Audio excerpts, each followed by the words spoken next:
My name is Colonel Rachel Whitmore, and I'll never forget the moment my grandmother's words cut through the holiday chatter like broken glass. It was Christmas dinner in Toledo, Ohio. I leaned over, hugged her frail shoulders, and asked the question I thought would bring a smile. Grandma, does the $3,000 a month I send you help you live comfortably? She blinked her hand, still trembling from passing the mashed potatoes, and said clear as a church bell in the silence, "Money, I still work 55 hours a week just to pay for my medicine." The clinking forks stopped. My parents froze their faces, draining pale under the glow of the twinkling lights. That was the night my world tilted, and the slow burn of revenge began to light in my chest. It might help to step back a little to tell you how we got there. I was born and raised in Toledo, the middle child of Frank and Linda Whitmore. My father ran a small real estate company with my mother at his side. On the surface, they were the kind of couple you'd see shaking hands at Chamber of Commerce meetings, always boasting about the deals they'd closed or the square footage of the newest property. But behind that polished smile, they weren't much for raising kids. It was my grandmother Evelyn who really raised me. She lived in a modest one-story house on Clover Lane, a place that always smelled of cornbread and fresh laundry. She was the one waiting with hot cocoa after school, the one who listened when my parents brushed me off. She taught me how to tie my shoes, how to sew a button, how to keep my word. My parents taught me how to stay out of their way. By the time I graduated high school, I'd had enough of feeling like an afterthought in my own family.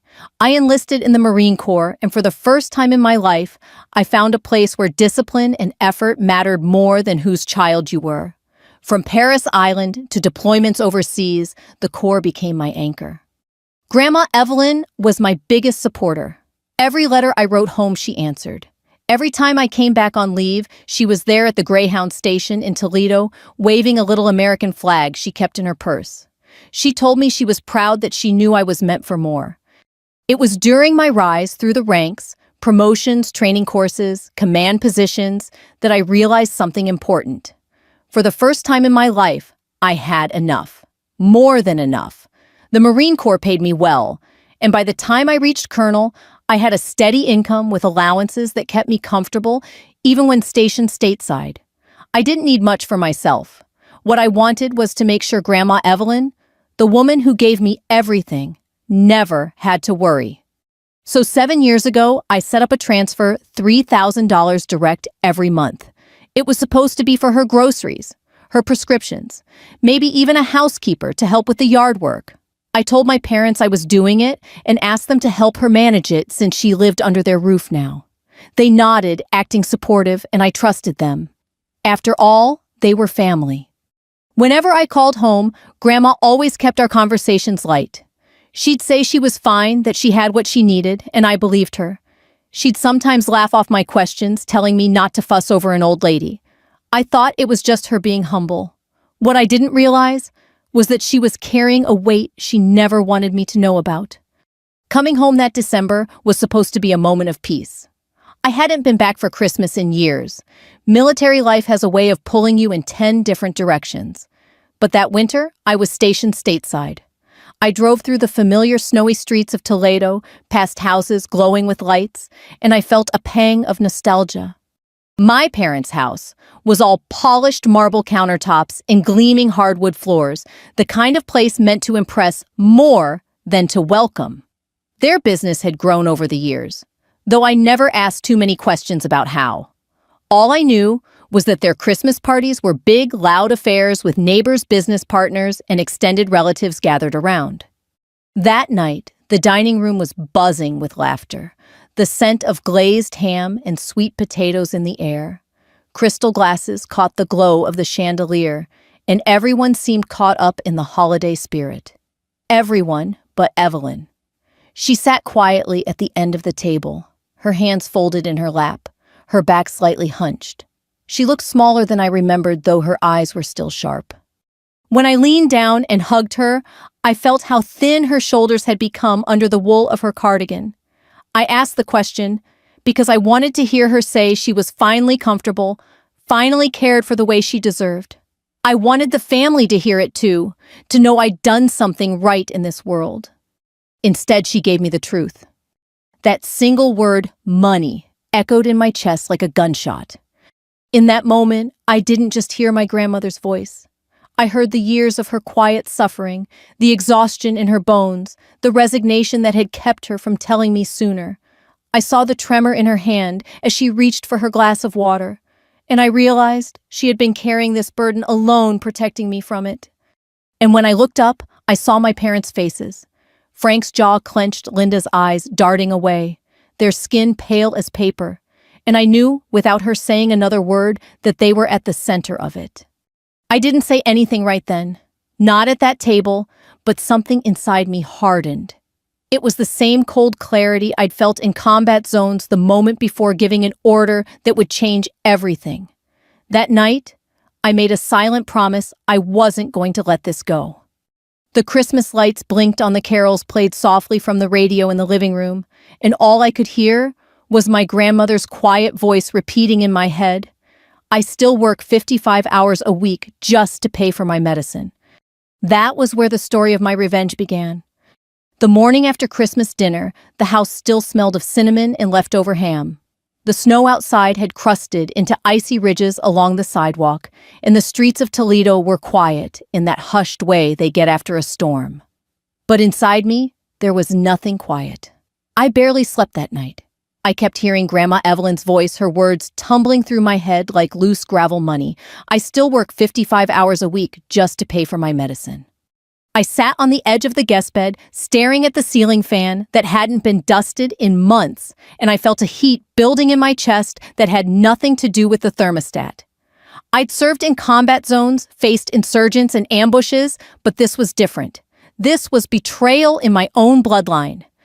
When I came downstairs, my parents were already at the kitchen table, sipping coffee from matching mugs that said, "Whitmore Realty Family Owned." Since 1978. Dad looked up with his usual salesman's grin, but I caught the flicker of unease in his eyes. Mom fussed with the sugar bowl, not meeting my gaze. "Morning," Rachel, Dad said. "Sleep all right?"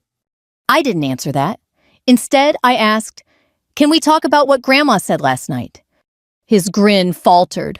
Mom stirred her coffee, clink, clink, clink, like she was trying to drown out the silence. "Your grandmother gets confused sometimes," Mom muttered finally. "You know how she is." I leaned forward. "She's not confused. She's been working at the Dollar General, 55 hours a week. I thought the $3,000 I send every month was covering her expenses." Dad cleared his throat. "Look, sweetheart, you don't understand how complicated these things are. There are taxes, bills, upkeep on the house." "Don't," I cut him off. My voice was sharper than I intended, but I didn't care. "Don't you stand there and try to spin this like one of your real estate pitches. Where is the money?" They exchanged a glance. It was the same look they used when I was a kid, and they were deciding whether to punish me for speaking out of turn. Old habits die hard, but I wasn't that little girl anymore. Mom finally said, "We thought it was best if we handled it. She wouldn't know how to manage that kind of money. And we had some debts." Debts! I barked a laugh that had no humor in it. Over 200 grand in 7 years, and you're telling me it all went to debts. Dad slammed his mug down. "Watch your tone, Rachel. You're not on base here. You're in my house." I stood my chair, scraping the tile. "Then act like it's your house and not a bank you've been looting. That money was for her, not you." Grandma Evelyn shuffled in, then wearing her faded robe, her hair in loose curls. She paused when she saw us, her eyes moving from my clenched fists to my parents' pale faces. "What's all this?" she asked softly. "Nothing," Dad said too quickly. "Just a family discussion." But I looked at her and felt the words pour out before I could stop them. "Grandma, I'm sorry. I thought you were being taken care of. I thought my money was reaching you." She blinked, then gave me that small, tired smile. "Oh, sweetheart, I didn't want to trouble you. You've got enough on your plate." The lump in my throat burned. She had been protecting me all this time, even while she worked herself into the ground. After she left the room, Dad muttered under his breath, "You shouldn't have brought it up in front of her. Now she'll worry." I turned to him, my voice steady as steel. "No? Now you should worry." That afternoon, I drove through Toledo in my rental car, past the familiar landmarks of my childhood. The old Whitmore Realty office downtown with its cracked red awning. The high school football field where I used to run laps. The Kroger, where Grandma bought groceries with coupons she clipped from the Sunday paper. I pulled into the parking lot of the Dollar General on Monroe Street. It was the middle of the day, snow-packed into gray mounds along the curb. And there she was, my grandmother, my Evelyn, pushing a cart of stocking boxes down the aisle near the register. Her back was hunched, her breath visible in the cold air that slipped through the doors each time a customer came in. I watched her for a long moment, rage twisting my stomach.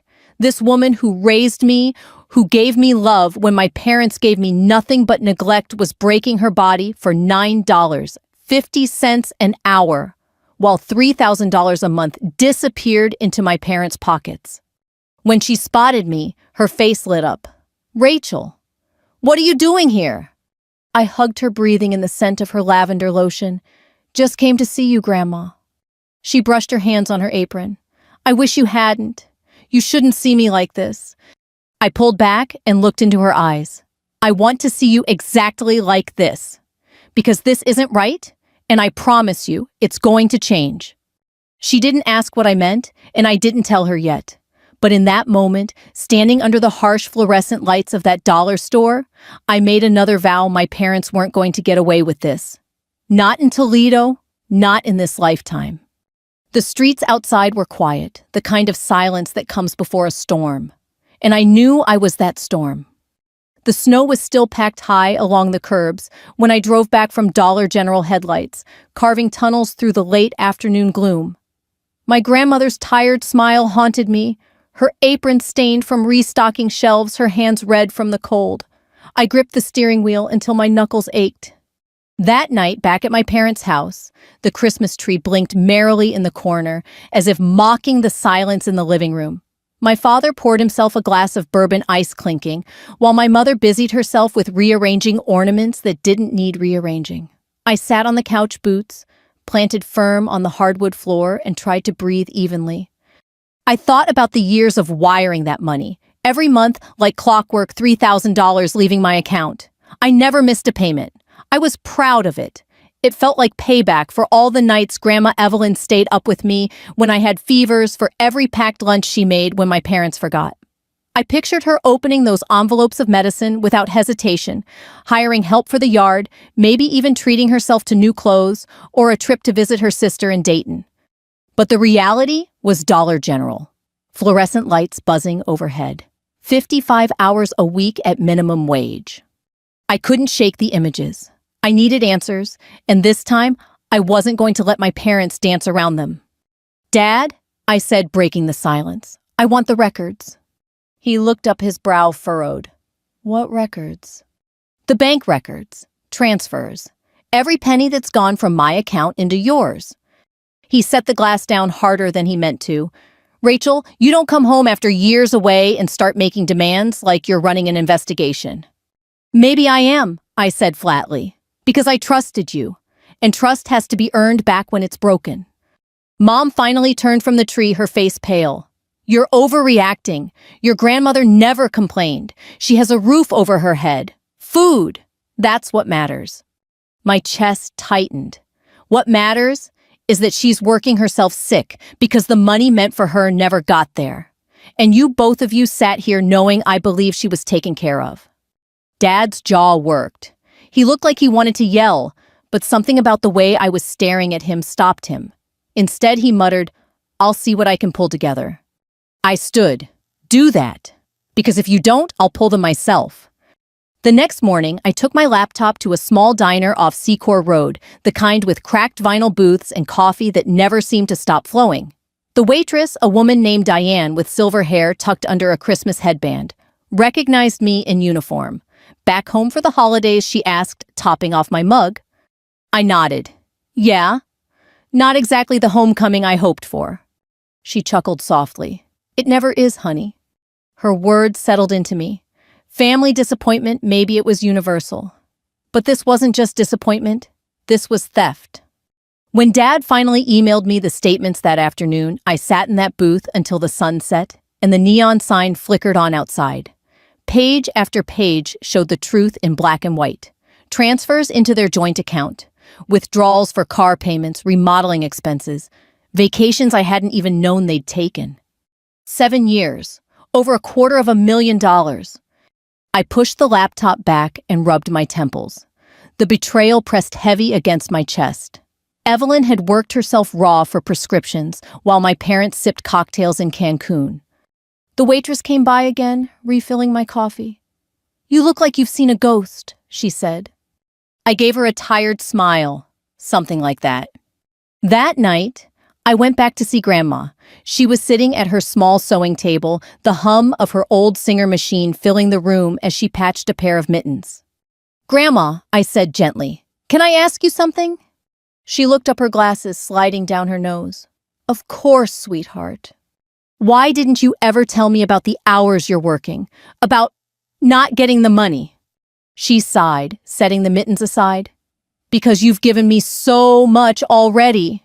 Your letters, your calls, your visits when you could. I didn't want to burden you with more. And you know your parents. They always said it was better if they handled things." Her eyes clouded as she spoke, a mixture of resignation and love. I thought maybe they knew best. I didn't want to stir up trouble. I knelt beside her chair and took her hands. They were calloused, the skin thin and fragile. "Grandma, you deserve better than this. You still do.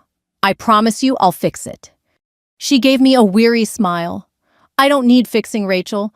I just need you to keep being who you are."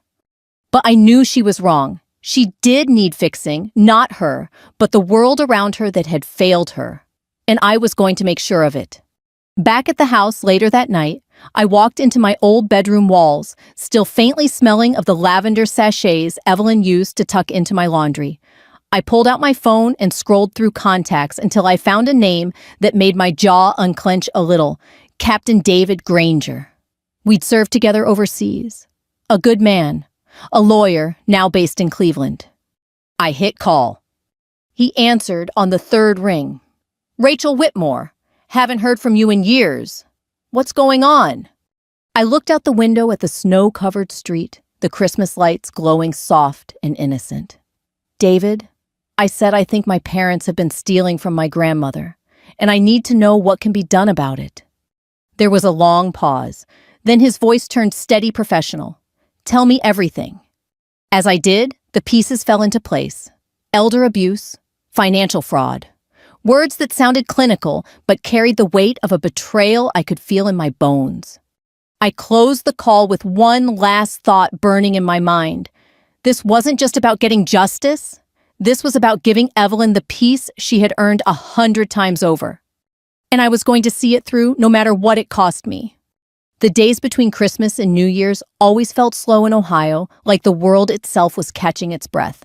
But for me, there was no slowing down. The revelation at that dinner table sat in my chest like a stone, and each time I looked at my grandmother, I felt the weight double. I tried to play it calm, to move through the motions of family gatherings and leftover ham sandwiches, but the truth was boiling under my skin. My parents walked around the house, as though nothing had happened, as though Grandma Evelyn hadn't revealed their secret in front of everyone. Dad still checked his phone, constantly fielding calls from his clients, while Mom prattled on about redecorating the kitchen come spring. But when I looked at them now, I didn't just see parents. I saw thieves in plain clothes. On the morning of December 28th, I drove Grandma to a doctor's appointment on Seeker Road. She hated being driven. She said she didn't want to be a bother, but I insisted. When we pulled into the lot, she fidgeted with her purse and said quietly, "Rachel, don't cause too much trouble with your parents. They won't change." I turned the engine off and looked at her. "Grandma, you spent your life taking care of everyone else. Don't ask me to sit back while you suffer." She pressed her lips together, eyes glassy. "You've always been my strong girl." Inside, while she checked in, I sat in the waiting room flipping through an outdated magazine. The hum of the fluorescent lights mixed with the coughs of other patients. I imagined her waiting in lines like this after long shifts, her legs aching, just to get prescriptions she could barely afford. The image stoked my resolve. When we got back to the car, she said almost to herself, 55 hours a week at my age? I don't know how much longer I can keep it up. I gripped the steering wheel and told her, "You won't have to. Not after this." That night, I pulled up the bank statements again on my laptop. I highlighted every transfer, every withdrawal, the dates lining up like damning evidence in a trial. 7 years of money siphoned away $250,000, evaporated into granite countertops vacations and my father's bourbon stash. I called David Granger back. He answered in his calm lawyer's voice, but when I explained the details, he let out a low whistle. "Rachel, this is textbook financial exploitation. In Ohio, that's a felony. If your grandmother's willing to testify, you've got a strong case." I leaned back in my chair, the glow of the Christmas tree reflecting in the dark window. She hates conflict. I don't want to put her through more stress. "You won't have to," David said. "If you want to make this right, the evidence alone is enough." But, he paused. "Rachel, I know you. You're not just looking for justice in a courtroom. You want everyone to see the truth." He was right. My parents lived on appearances. Sunday service at St. Matthew's, donations to local fundraisers, smiling for photos at Rotary Club luncheons. They were pillars of the community, or so everyone thought. If the truth came out publicly, their facade would crumble. On December 30th, the church held its annual New Year's Eve service. It was always packed neighbors, business partners, old classmates. My parents would be there in the front row, shaking hands, looking generous. That morning, I sat with Grandma at her small kitchen table. The laminate surface was chipped and the chair legs wobbled, but she always set it with care: mugs of tea, a small plate of butter cookies.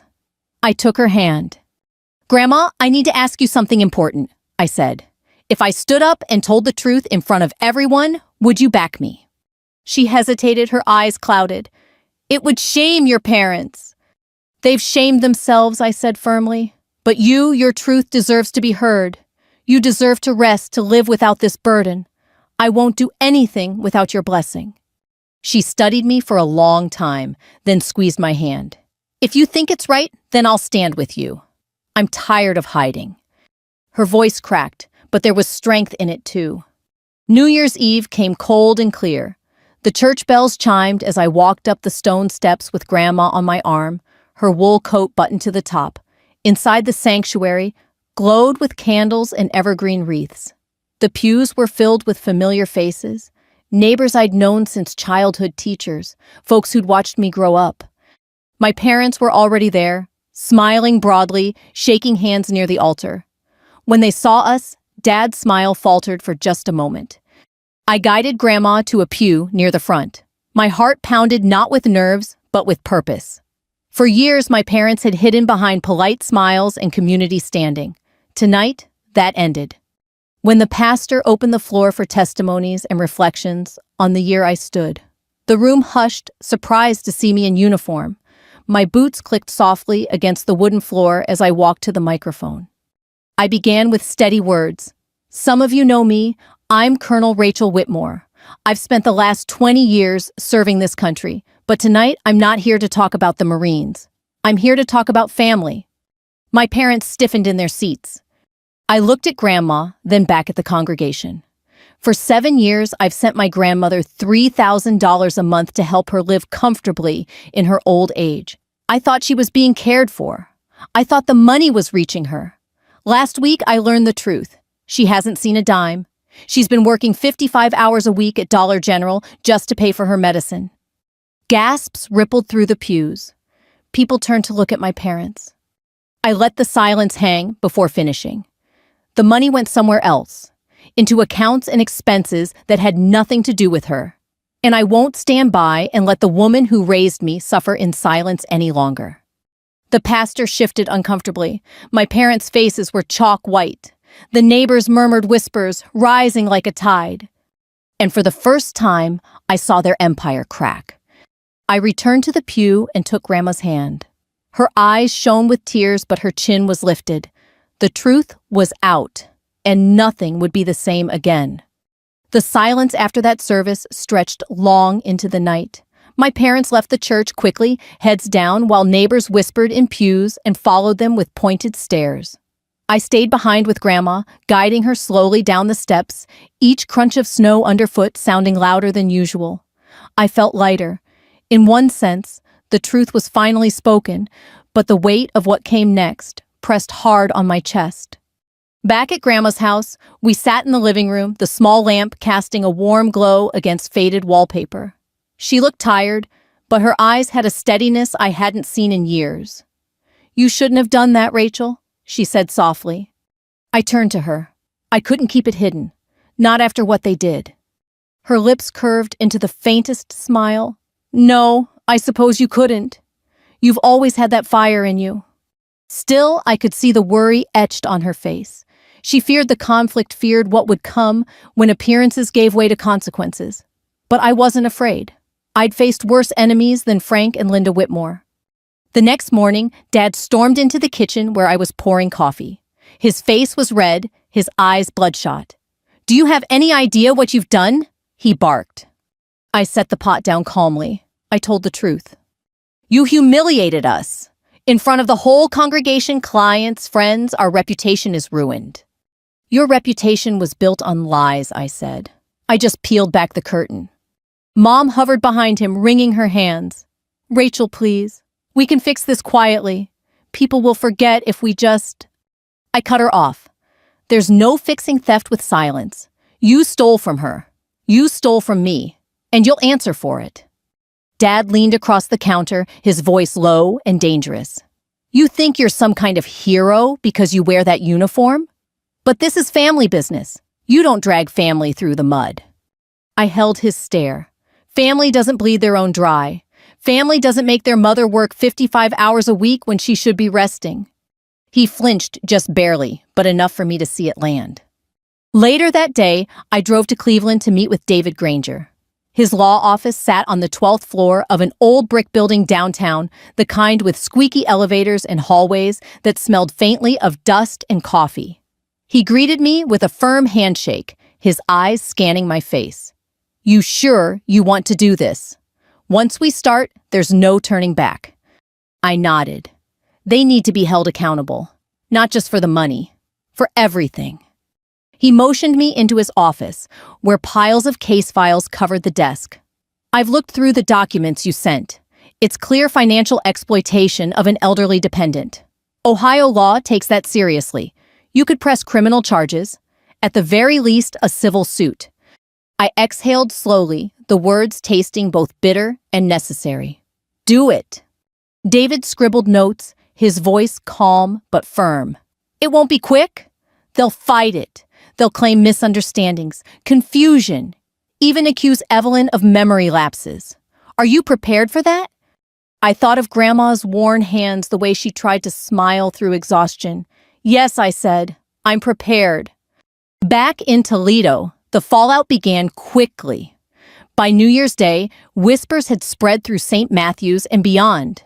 People in the community avoided my parents, some shaking their heads in disappointment, others openly angry. At the grocery store, I overheard a woman mutter, "Can you believe they let Evelyn suffer like that? After all she did for them." Another replied, "I'll never trust Frank with a deal again. If he'd cheat his own mother, he'd cheat anyone." Word traveled fast. By the end of the week, 2 of Dad's longtime clients had pulled out of pending sales. Mom's charity club quietly asked her not to return to meetings until things settled. I watched from a distance, not with glee, but with a grim satisfaction. This wasn't vengeance for its own sake. It was truth catching up finally. One evening, I visited Grandma again. She was sitting by the window, knitting a scarf in soft blue yarn. She looked peaceful for once, though her shoulders still slumped with age. "I heard from David today," I told her. "The case is moving forward. It won't be easy, but we'll see it through." She set the needles down and looked at me, eyes glistening. "Rachel, I never wanted things to end this way. They're still your parents." I took her hand gently. "They may be my parents by blood, but you're the one who raised me. You're the one who showed me what love means. I won't let them undo that." She squeezed my hand, her voice barely a whisper. "You've always been my soldier." And in that quiet room with snow falling softly outside, I knew she was right. This was my fight now, and I wouldn't retreat. The next Sunday, I attended service again, this time without my parents in sight. Whispers followed me down the aisle, but not unkind ones. A few neighbors reached out to clasp my shoulder, their eyes filled with respect. The pastor's sermon was about truth and light, about how secrets brought into the open could no longer hold power. I sat with Evelyn, her scarf draped around her shoulders, and felt the truth of it deep in my bones. When the service ended, a man approached me, Mr. Harris, one of Dad's former partners.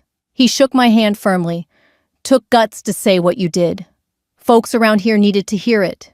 Your grandma deserves better. Thank you, I said quietly. And as we walked out into the cold winter air, I realized this wasn't just about family anymore. It was about community, about setting a wrong right where everyone could see it. My parents had counted on silence to protect them. Now silence was no longer theirs to use. The battle wasn't over, but the tide had turned. The first week of January carried a sharp, unforgiving cold. Toledo's streets were blanketed in gray slush, and the lake wind cut through coats like knives. For most people, the new year meant resolutions and fresh starts. For me, it meant escalation. By now, my parents knew the whispers weren't fading.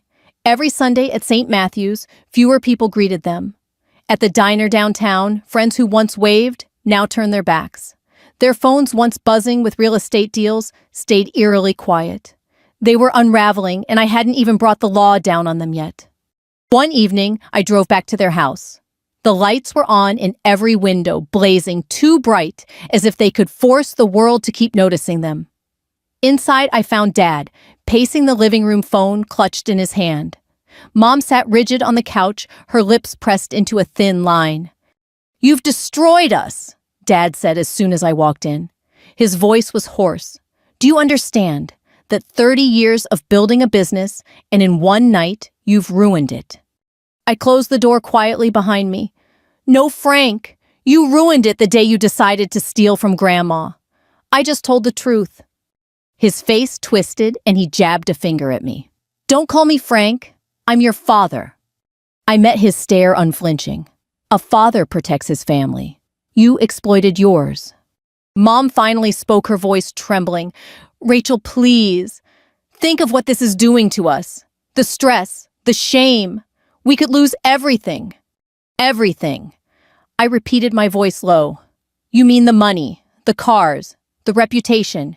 You don't even see her in this. Do you, Evelyn? Your mother.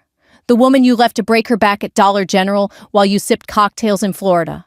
Mom looked away, her cheeks blotched red. Dad gritted his teeth, but he had no words. I stepped closer, my boots thudding against the hardwood. "Here's what's going to happen. I've got the records. Every transfer, every withdrawal, and David Granger is already moving forward with the case. You'll face charges for financial exploitation. There's no escaping that." Dad's voice cracked into a snarl. "You'd put your own parents in prison." I leaned in, my voice steady. "You already put yourselves there. I'm just holding up the mirror." The room fell into silence, broken only by the faint ticking of the grandfather clock in the hall. For the first time in my life, my parents looked small-cornered, not by me, but by the truth they couldn't outrun. The investigation moved quickly. David filed paperwork with the county court, and soon a case number was stamped on it. Subpoenas for financial records were issued.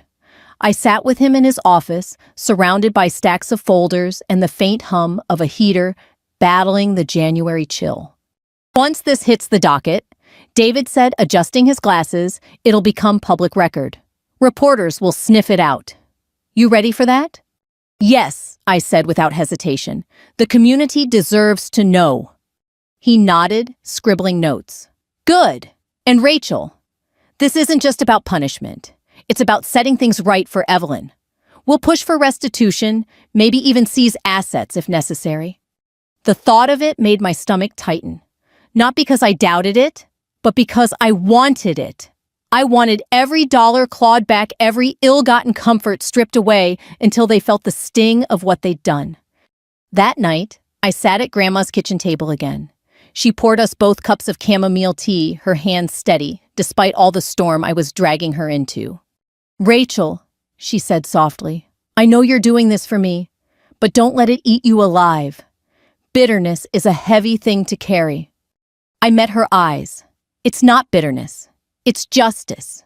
You worked your whole life for this family and they treated you like nothing. I can't let that stand. She reached across the table and laid her hand on mine. Then promise me this.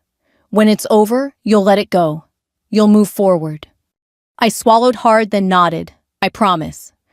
2 weeks later, the local paper ran a story, Whitmore Realty owners facing allegations of elder financial exploitation. It hit the community like a thunderclap. Neighbors clipped the article, gossip buzzed in diners and barbershops. My parents' names, once synonymous with respectability, were now tied to shame. The following Sunday, I walked into St. Matthew's again with Grandma. Heads turned, people murmured, and when the pastor saw us, he nodded respectfully. My parents weren't there. They hadn't shown their faces since the story broke. After the service, an old friend of Grandma's, Mrs. Patterson, came up to us. She clasped Evelyn's hands tightly. "You should have told us, Evie. We'd have helped." Grandma's eyes filled with tears. "I didn't want to be a burden." "You're not a burden," I said firmly. "You're the reason I stand as tall as I do." The women around us nodded. Their eyes filled with quiet fury, not at Evelyn, but at my parents. The tide of public opinion had turned fully. That evening, my phone buzzed. It was Dad. Against my better judgment, I answered. His voice was ragged, desperate. "Rachel, please, call it off. We'll make it right. We'll pay her back." "It's too late," I said coldly. "You had 7 years to make it right. Now the law will." He tried again, voice cracking. "You don't know what this will do to us." I stared out the window at the snowy street, the glow of streetlights reflecting off the ice. "I know exactly what it will do, and I don't care." I hung up. The confrontation was over. There was no going back. My parents were no longer just family. They were defendants in a case that would define them forever. And for the first time in years, I saw Evelyn rest a little easier. The weight of secrecy lifted from her shoulders. As for me, I felt no guilt, only resolve. January rolled into February, and with it came hearings, paperwork, and the grinding machinery of the law. I'd spent years of my life in uniform, used to chain of command and the rules of engagement. Now I was learning the rules of depositions, affidavits, and court filings. Different battlefield, same discipline. David Granger kept me updated almost daily. His office in Cleveland smelled of stale coffee and printer toner, its windows, overlooking streets clogged with snow and commuters. He was calm as ever, tapping his pen against case files as if he'd done this 1,000 times. "Your parents' lawyer is already circling the wagons," he said one afternoon, flipping through a folder thick with bank statements.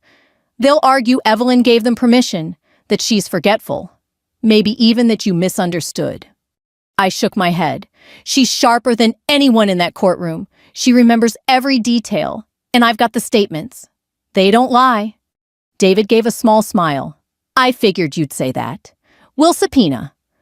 Dollar General, too. Her pay stub schedules.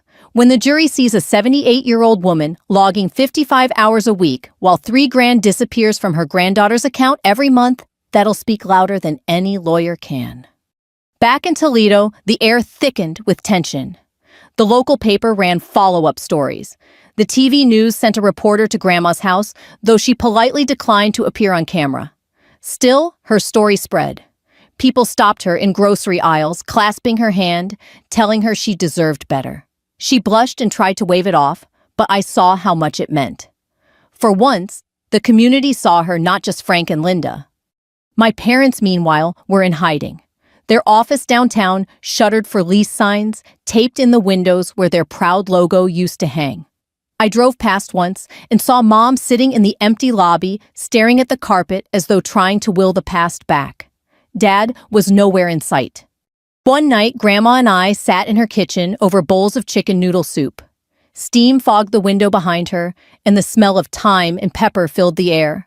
She was quiet, her spoon stirring slowly. "You're carrying a lot, Rachel," she said finally. I set my spoon down. "I've carried heavier." "That's not the same," she said gently. This isn't combat. This is family. And no matter what they did a part of, you will still hurt when they fall. I didn't answer at first. I stared at the chipped edge of the table, the one she'd covered with contact paper years ago. She was right, of course. Somewhere inside me, the child who once wanted their approval still flinched. But that child had learned the hard way. Approval meant nothing without love. I can live with that hurt, I said. I can't live with you suffering. She reached across and squeezed my hand, her touch warm and steady. By March, depositions began. I sat in a narrow conference room, the air dry, fluorescent lights buzzing. My father sat across the table, his lawyer whispering in his ear. He looked older, his shoulders slumped, his hair grayer than I remembered. But when the questions started, he straightened, trying to sound confident. "Mr. Whitmore," David began, "did your daughter authorize you to receive funds intended for her grandmother?" Dad cleared his throat. "She trusted us to manage it. Evelyn can't handle finances." "Did Evelyn ever tell you she didn't want the money?" "No," Dad said. "Did she ever see any of it?" Dad hesitated, then muttered, "We covered her expenses." David slid a document across the table. "Bank records show withdrawals for vacations, vehicle purchases, and home renovations. Can you explain how these relate to Evelyn's prescriptions or living costs?" Dad's face reddened. His lawyer objected, but the damage was done. Mom's deposition was no better. Her voice shook. Her answers tangled. At one point she whispered, "We thought we deserved something for taking her in." I clenched my fists under the table. Deserved. As if housing their own mother excused bleeding her dry. Community reaction intensified. At the diner where I'd first reviewed the statements, people whispered my name as I walked in. Some nodded respectfully. A man at the counter muttered, "About time somebody stood up to those two." It wasn't triumph I felt. It was clarity. The truth was no longer just mine to carry, it belonged to everyone who'd ever trusted my parents' false image.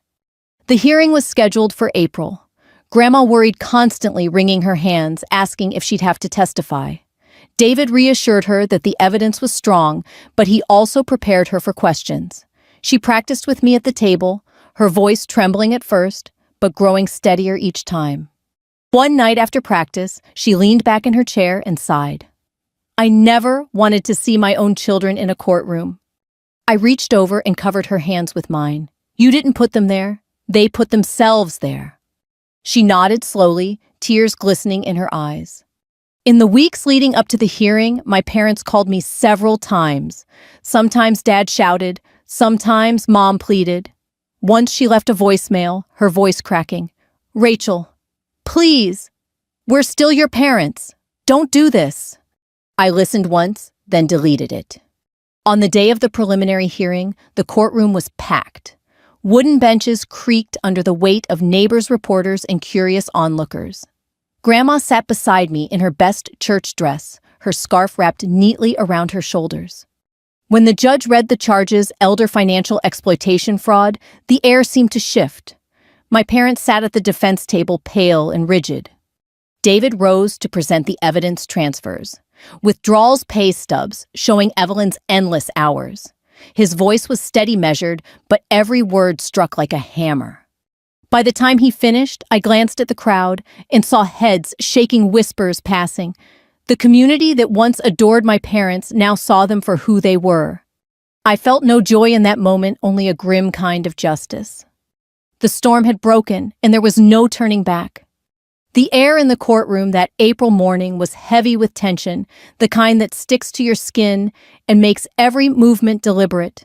I sat beside Grandma Evelyn, our shoulders brushing, while my parents sat across the aisle at the defense table. Their lawyer whispered furiously into their ears, but they stared straight ahead, faces carved in stone. The judge called the hearing to order. The charges, elder financial exploitation fraud, were read aloud. Each word sounded like a tolling bell echoing in the paneled room. The community members who had packed the benches leaned forward, their eyes fixed on my parents. People who once greeted them with smiles at church now watched in silence, waiting to see the reckoning. David presented our evidence with the precision of a scalpel. He laid out the bank records, $3,000 withdrawn monthly, rerouted into accounts that funded vacations, home improvements, car leases. Then he showed Grandma's Dollar General pay stubs 55 hours a week at 78 years old. The contrast was damning. At one point, David gestured toward Evelyn, her small frame steady in her chair. This woman, who worked her whole life to raise her family, was left to struggle while her son and daughter-in-law siphoned away the money meant for her care. This isn't just negligence.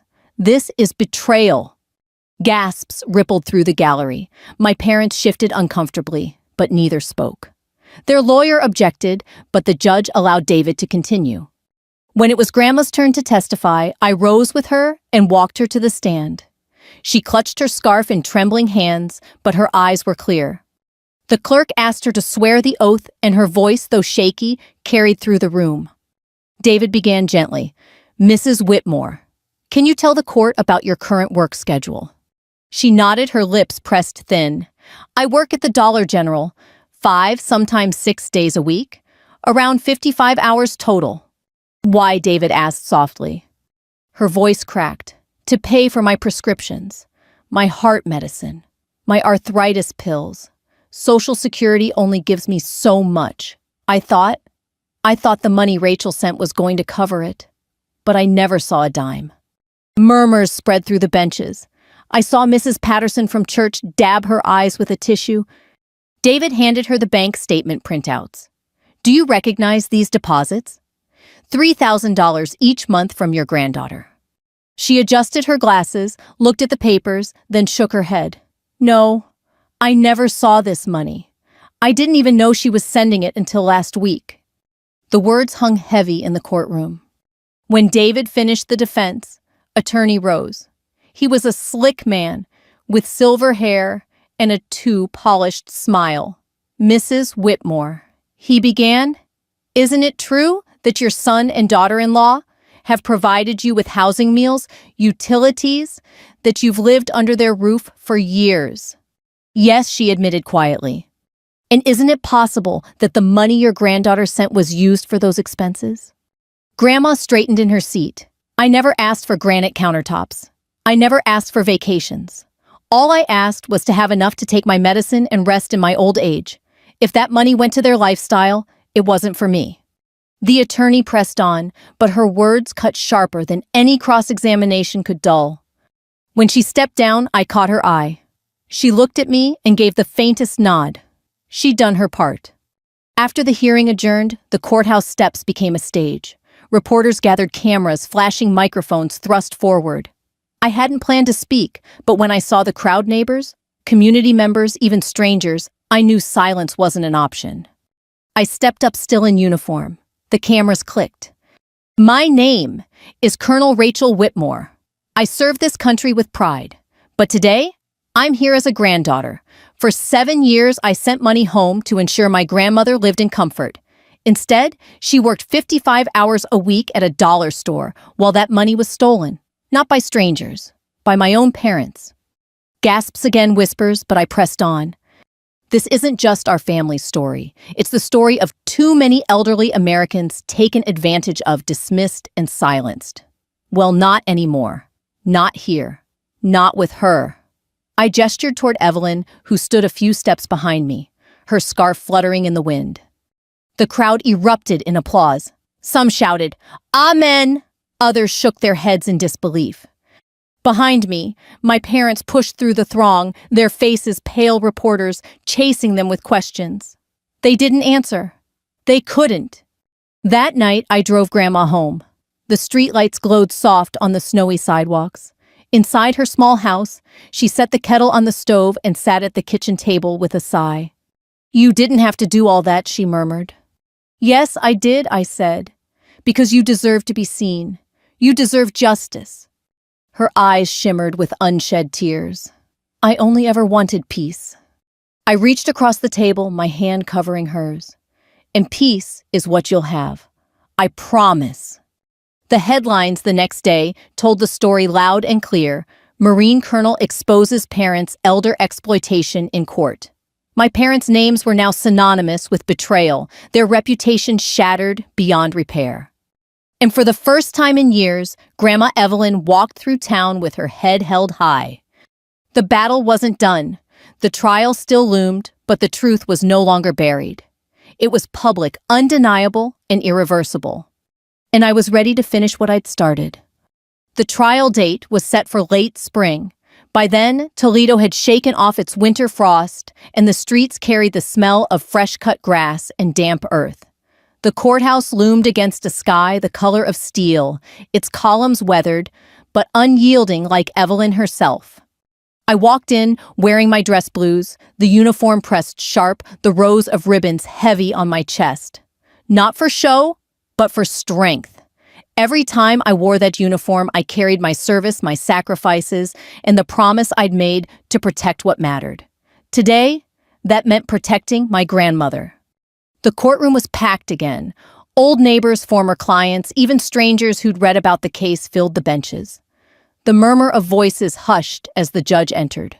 My parents sat at the defense table pale and drawn, their lawyer shuffling papers nervously. David rose first. His voice was clear, his arguments measured. He walked the jury through every transfer, every withdrawal. He showed them the vacations, the new cars, the kitchen remodel, and then he showed them Evelyn's pay stubs, week after week, logged hours at Dollar General.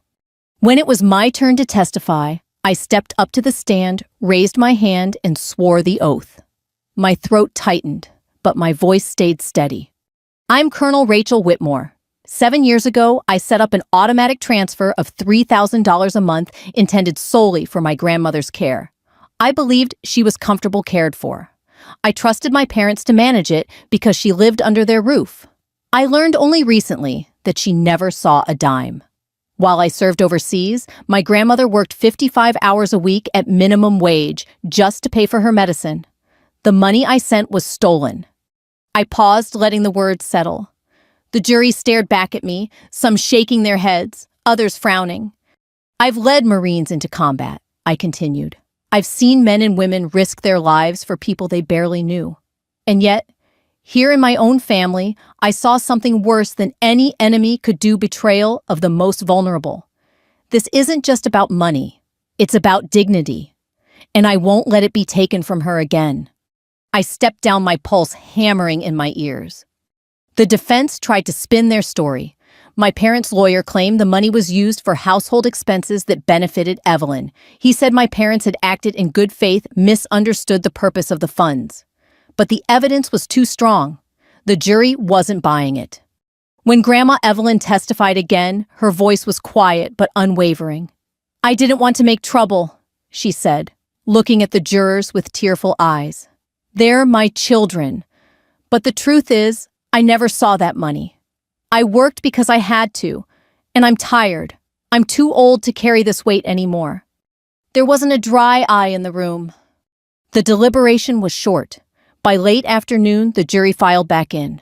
My heart thudded as the foreman stood. We, the jury, find the defendants guilty on all counts. The words rang out like a final bell. Guilty. The judge's gavel struck. My parents sagged in their seats, their faces drained of all color. Mom wept silently. Dad stared at the table, jaw tight. Sentencing would come later, but the verdict was enough. Justice had spoken. Outside the courthouse, the spring air felt sharp and clean. Reporters swarmed, cameras, flashing microphones thrust toward me. I stood at the top of the steps with Evelyn beside me. I didn't come here to tear a family apart, I told them. I came here to protect the woman who raised me. She deserved better, and so do all the elders in our communities who suffer in silence. If you have a grandmother, a father, an aunt, check on them. Don't assume. Ask, protect them. Because love without action isn't love at all. The crowd applauded. Some shouted my name. Evelyn squeezed my hand, her grip trembling but strong. In the weeks that followed, the consequences fell hard. My parents' business collapsed entirely. Clients abandoned them. The bank repossessed their second home on Lake Erie. Their names, once spoken with respect in Toledo, now carried only shame. Meanwhile, Evelyn moved into a small house I bought for her just outside the city, a cozy one-story with a porch swing and a garden bed she could tend without strain. I sat with her on that porch one evening, the air smelling of lilacs, and watched her smile as children rode their bikes down the street. "This is enough," she whispered, her eyes soft. "After all this time, I finally feel at peace." I swallowed hard. "You should have had it years ago." She looked at me, her eyes glistening. "Better late than never, sweetheart." The day my parents were sentenced, I didn't attend. I didn't need to. The verdict had already given Evelyn what she needed. Prison or probation fines or community service, none of that mattered to me anymore. What mattered was that they were stripped of their power, their masks torn away. The real reckoning had already happened on those courthouse steps, in front of the people who once admired them. One evening, I found Evelyn humming in her kitchen, stirring a pot of stew. She looked up at me and smiled, the lines in her face softer somehow. "Rachel," she said, "I'm proud of you. Not for being a colonel, not for winning this case, for standing by me, for standing up for what's right." I felt a lump in my throat. "You're the reason I learned how to stand it all." She chuckled softly. "Then I guess we did right by each other." The scent of stew filled the room, and outside the sun dipped low, painting the sky in shades of gold and rose. And for the first time in years, I felt something close to peace. Justice had been done. The reckoning was complete. If this story moved you, take a moment to reflect on those in your own family who carried you through life. Share their stories. Protect them when they can't protect themselves. And if you'd like to hear more stories like this, stay with me, subscribe, and pass it on, because some truths are too important to stay silent.